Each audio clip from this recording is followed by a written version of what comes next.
Coba lu inget-inget pas lu umur 21 tahun, apa masalah terbesar di hidup lo? Pusing ngerjain skripsi kah? Atau mikirin chat nggak dibales-bales kah? Atau mungkin lu lagi trading dan stop loss lu kesentuh trading terus? Ini belum seberapa, guys.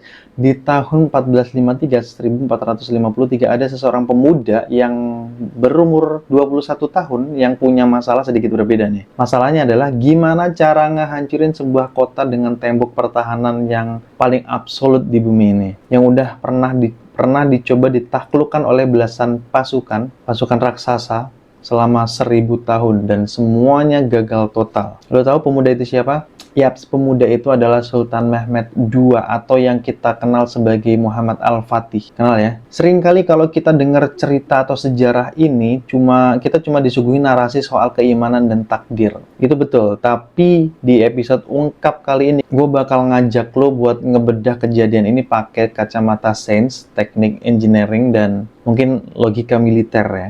Yaps, gue Bulan Maulana dan kita bakal lihat gimana anak muda umur 21 tahun ini pakai mindset CEO sejati buat ngehack sistem pertahanan terbaik di dunia. Mulai dari nyewa insinyur lintas negara sampai ngelakuin manuver logistik yang bikin hukum fisika ngerasa dibully. Kepo nggak? Kepo dong, karena kepo adalah kunci. So, welcome to the ungkap kita bahas. Let's go.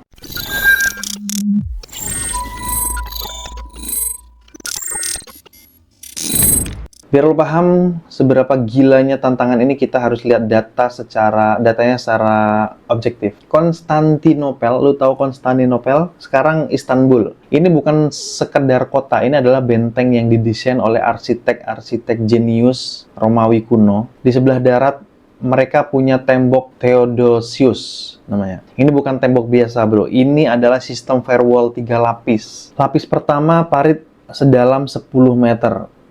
Lewat dari situ lo disambut tembok luar ya. Lolos dari tembok luar, lo dihadapin tembok raksasa setinggi 12 meter dengan ketebalan 5 meter. Tebel banget tuh. Selama 1 milenium, teknologi senjata apapun di bumi nggak ada yang bisa nembus tembok ini. Terus kalau lewat laut gimana? Sama aja buntunya. Jalur perairan utama ke kota itu yaitu Teluk Golden Horn ditutup pakai rantai besi raksasa yang melintang dari ujung ke ujung. Kapal musuh yang maksa masuk ini bakal nyangkut dan dihujani api dari menara.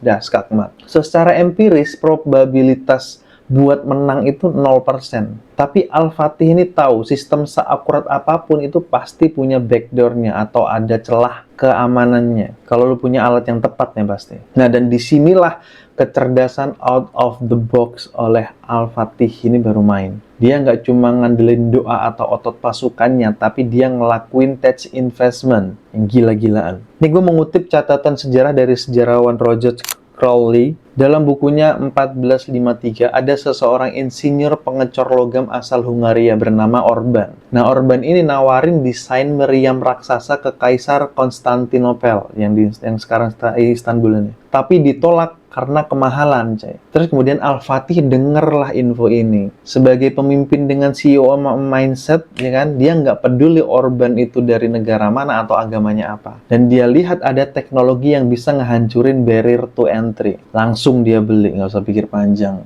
Dia kasih Orban budget tak terbatas, kasih banyak-banyaknya dan bahan baku tembaga kualitas terbaik buat ngebangun meriam basilika. Ini bukan meriam kaleng-kaleng, coy. Panjangnya 8 meter, beratnya nyaris 17 ton. Meriam ini nembakin peluru batu seberat 600 kg. Kuat nggak lu ngangkat?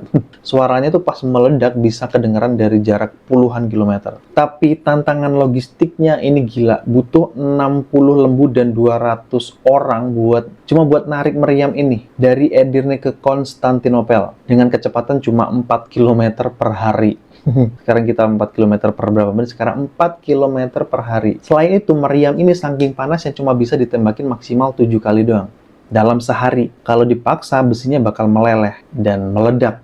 Malah nyelakain pasukan sendiri. Nah, secara sistematis, Al-Fatih ngatur jadwal tembakan dan ngarahin tim khusus buat nyiram meriam ini pakai minyak zaitun hangat biar suhunya stabil. Walau tembok darat udah dibombardir pakai meriam raksasa, kota itu belum juga jatuh. Pasukan Utsmani mulai frustasi nih. Kapal-kapal mereka mandek, nggak bisa masuk teluk Golden Horn.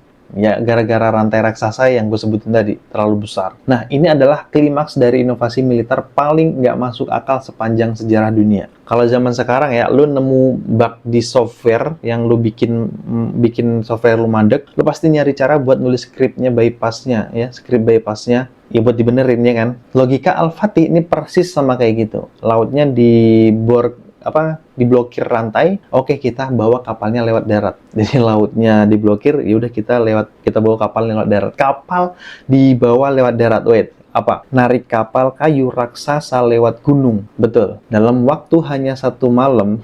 Keren ya sih? Ini Al-Fatih merintahkan pasukannya buat nebang pohon-pohon di hutan Galata. Batang-batang pohon itu dijadikan rel kayu, terus dilumuri pakai lemak sapi dan minyak goreng biar licin. Udah kepikiran ke situ kan? Dan gue mengutip catatan The Oxford History of Byzantium, sebanyak 70 kapal perang ditarik mendaki bukit, ngelewatin gunung, dan diturunin langsung ke dalam teluk Golden Horn ini. Tepat di belakang garis pertahanan musuh. Bayangin bro, besok paginya pasukan Konstantinopel ini bangun tidur, ngeliat ke arah teluk yang harusnya aman karena tertutup tadi, tiba-tiba udah ada puluhan kapal perang musuh standby buat tinggal nembak aja. Mental mereka langsung hancur lebur seketika. Ini bukan sekedar menang jumlah, tapi ini psychological warfare.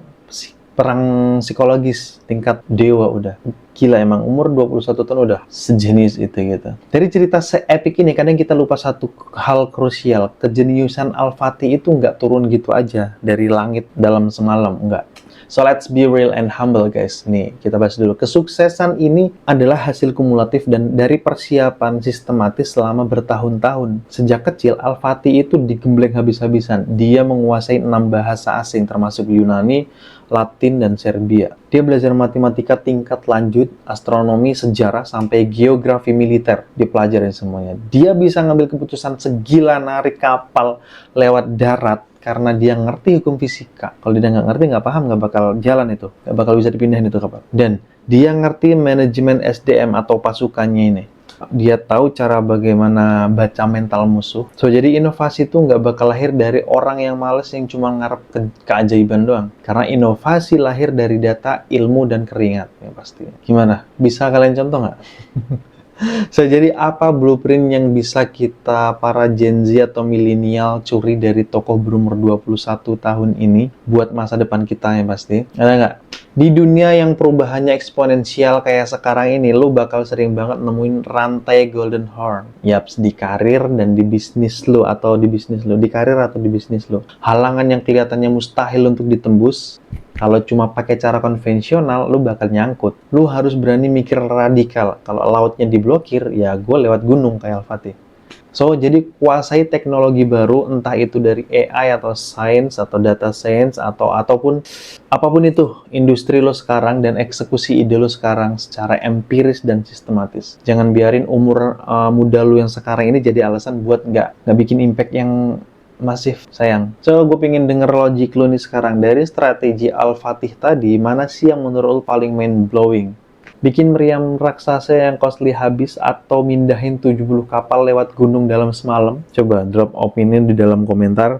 Mari kita diskusi secara berkelas dan pakai logika. So, kalau lo ngerasa wawasan lo makin tajam abis nonton episode ungkap ini, jangan lupa tekan tombol like dan subscribe guys. Nyalain juga tombol loncengnya biar lo bisa nggak ketinggalan bedah sejarah dan fakta gila lainnya dari gua. Share video ke teman-teman tongkrongan lo yang lagi pusing skripsian atau running bisnis. Kasih tahu mereka kalau umur 21 tahun itu waktunya naklukin kemustahilan. Yaps guys, gue Bulan Malana. Stay logical, stay humble. Jangan lupa kepo karena kepo adalah kunci. Dan terus bongkar batas kemampuan lo. See you the next video and don't forget to like and comment and subscribe. See you the next video and peace out.